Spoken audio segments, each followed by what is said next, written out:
வணக்கம். நான் ரஞ்சினி. கதைக்களத்துக்கு உங்களை அன்போட வரவேற்கிறேன். வாங்க கதைக்குள்ள பயணிப்போம். மகாபாரதத்துல வர ஒவ்வொரு பெண்களோட கதாபாத்திரத்தையும் ரொம்ப ரொம்ப தனித்துவமாகவும் கம்பீரமாகவும் வடிவமைச்சிருப்பாரு வியாஸ்.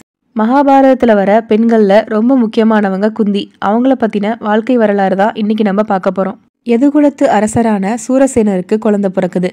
முதல் குழந்தை ஆண் குழந்தை வசுதேவர். இவர் தான் கிருஷ்ணரோட தந்தை. இரண்டாவதா பெண் குழந்தை பிறக்குது. அவங்க தான் குந்தி. இயற்பெயர் பிருந்தை அல்லது பிரிதா. சூரசேனரோட நெருங்கிய நண்பர் மற்றும் உறவினருமான குந்தி போஜருக்கு குழந்தை இல்ல. தனக்கு பிறக்கிற பெண் குழந்தைய குந்தி போஜருக்கு தத்து கொடுப்பதா சூரசேனர் வாக்களிச்சிருந்தாரு. அதன்படியே தன்னோட பெண் குழந்தையான பிருந்தைய குந்தி போஜருக்கு தத்து கொடுக்கறாரு. குந்தி போஜர் அந்த பெண் குழந்தைக்கு குந்தி அப்படின்னு பேர் சூட்டுறாரு. குந்தி தேவிக்கு எல்லா கலைகளையும் கத்துக் கொடுத்து ரொம்ப சிறப்பா வளர்க்கிறாரு குந்தி போஜர். ஒரு நாள் துர்வாச முனிவர் குந்தி போஜரோட மாளிகைக்கு வரப்போவதாக ஒரு செய்தி வருது. துர்வாச முனிவர் வருகையை நினைச்சு ரொம்பவே மகிழ்ந்து போறாரு குந்தி போஜர்.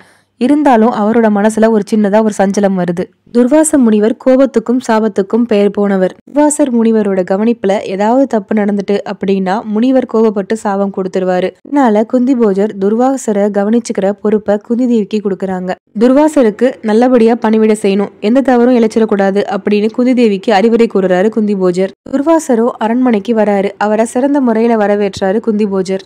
குந்தி தேவியும் எந்த குறையும் இல்லாம அவருக்கு பணிவிட பண்றாங்க. இதனால மகிழ்ந்து போன துர்வாசர் குந்தி தேவிக்கு ஒரு வரம் அளிக்கிறாரு. குந்தி தேவிக்கு ஒரு மந்திரத்தை சொல்லி கொடுக்கறாரு. அந்த மந்திரத்தை யாரை நினைச்சு அவங்க சொல்றாங்களோ அவங்க சாயல்லே குழந்தை பிறக்கும் அப்படின்னு சொல்லி ஆசீர்வதிக்கிறாரு. இளம் வயதா இருக்கிற குந்தி தேவிக்கு எதுக்காக துர்வாச முனிவர் இப்படி ஒரு மந்திரத்தை தனக்கு சொல்லி கொடுக்கறாரு அப்படின்னு புரியல. தன்னோட எதிர்காலத்தை பத்தி தெரியாத குந்தி தேவிக்கு இந்த மந்திரம் தேவையில்லாத ஒன்னாதான் தோணுச்சு. அது மட்டும் இல்லாம மந்திரம் சொன்னா குழந்தை பிறக்குமா அப்படின்ற கேள்வியும் அவங்களுக்குள்ள இருந்துச்சு. தன்னோட எதிர்காலத்தை முழுசா தெரிஞ்சுதான் துர்வாசர் தனக்கு இந்த மந்திரத்தை போதிச்சிருக்காரு அப்படின்னு அப்ப குந்தி தேவிக்கு தெரியாது. ஒரு நாள் ஒரு மாலை வேளை அரண்மனை தோட்டத்துல குந்தி தேவி உட்கார்ந்துருக்காங்க. அப்ப சூரிய கதிர்கள் குந்தி தேவி மேல படுது. சூரியனோட பிரகாசத்தை பார்த்து மெய்மறந்து போன குந்தி தேவிக்கு அப்பதான் துர்வாசர் சொன்ன மந்திரம் ஞாபகம் வருது. மந்திரத்தை சோதிச்சு பார்க்க நினைக்கிறாங்க குந்தி. சூரிய தேவனை நினைச்சு அந்த மந்திரத்தை சொல்றாங்க. அடுத்த நொடியே சூரிய தேவன் தோன்றி அவங்களுக்கு தன்னோட சாயிலேயே ஒரு குழந்தைய கொடுக்கறாரு. மந்திரத்தை சோதிச்சு பார்க்க நினைச்ச குந்திக்கு உண்மையிலேயே தன்னோட கையில குழந்தை வந்தோன்னா என்ன செய்யறதுன்னு தெரியாம அழுக ஆரம்பிக்கிறாங்க. சூரிய தேவர்கிட்ட மன்றாடுறாங்க. மந்திரத்தை கூறி அழைச்சதுனால நான் தோன்றி உனக்கு குழந்தை கொடுத்தேன், இதனால உன்னோட கற்புக்கு எந்த பாதிப்பும் ஏற்படாது அப்படின்னு சொல்லி மறையறாரு சூரிய தேவர். குந்திக்கு இப்ப என்ன செய்யறதுன்னே தெரியல. இந்த செய்தி மட்டும் வெளில வந்தா தன்னோட குலத்துக்கும் தன்னோட தந்தைக்கும் பெரிய அவமானம் ஏற்படும் அப்படின்னு பயப்படுறாங்க. குழந்தைய ஒரு பேழைக்குள்ள வச்சு தன்னோட புடவைகள் விலைமதிப்பற்ற நகைகள் எல்லாத்தையும் எடுத்து அதுக்குள்ள வைக்கிறாங்க. குழந்தை கவச குண்டலத்தோட பிறந்ததுனால நிச்சயம் அதுக்கு எந்த ஆபத்தும் வராது அப்படின்னும் யாராவது அதை எடுத்து நல்லபடியா வளர்ப்பாங்க அப்படின்னும் பேழைக்குள்ள குழந்தைய வச்சு ஆத்துல விடுறாங்க. அந்த குழந்தை தான் கர்ணர். கொஞ்ச நாளைக்கு அப்புறம் குந்தி போஜர் குந்திக்கு சுயம்பரம் ஏற்பாடு செய்யறாங்க. சுயம்பரத்துல பாண்டு கலந்துக்கிறாரு.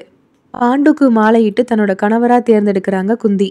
குந்தி பாண்டு இவர்களோட திருமணம் முடிஞ்சு கொஞ்ச நாள்லயே பீஷ்மர் தனக்காக பார்த்து வைச்ச மாத்ரி அப்படின்ற பெண்ணையும் மணந்துக்கிறாரு பாண்டு. குந்தி மாத்ரி அப்படின்னு 2 மனைவிகளோட வாழ்ந்து வராரு பாண்டு. ஒரு நாள் காட்டுக்கு வேட்டையாட போறாரு பாண்டு. அப்ப இணைந்திருந்த ஜோடி மான்கள் மீது அம்பு எய்துறாரு. அந்த அம்பு சரியா மான்களை தாக்குது. அம்பு தாக்கியதும் அந்த மான் முனிவர் உருவத்துக்கு உருமாறுது. ஹிண்டமா அப்படின்ற முனிவரும் அவரோட மனைவியும் மான் ரூபத்துல உருமாறி இணைந்திருந்தாங்க. அம்பு வந்து தாக்கணும்னா திருப்பியும் சுயரூபத்துக்கு வர்றாங்க. ஆக போற நொடியில முனிவர் பாண்டுவுக்கு ஒரு சாபம் அளிக்கிறாரு.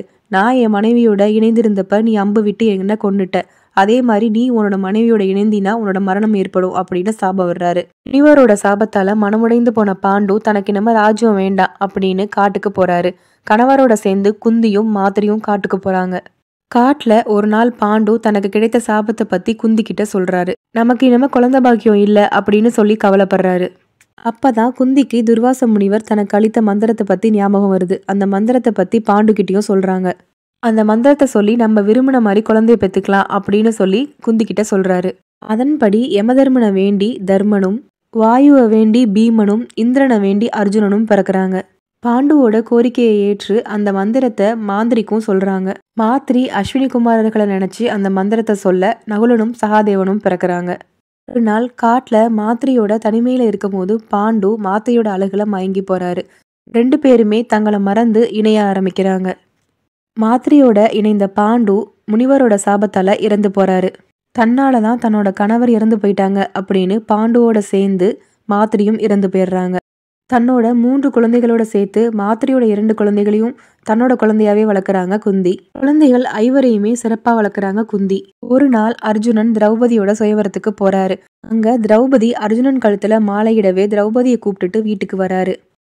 அம்மா, நான் ஒரு பரிசு கொண்டு வந்திருக்கேன் அப்படின்னு அர்ஜுனன் சொல்லவும், எந்த பரிசா இருந்தாலும் 5 பேரும் பங்கிட்டு கொள்ளுங்க அப்படின்னு சொல்றாங்க குந்தி. இதனால திரௌபதி பஞ்சபாண்டவர்கள் 5 பேருக்கும் மனைவியாகிறாங்க.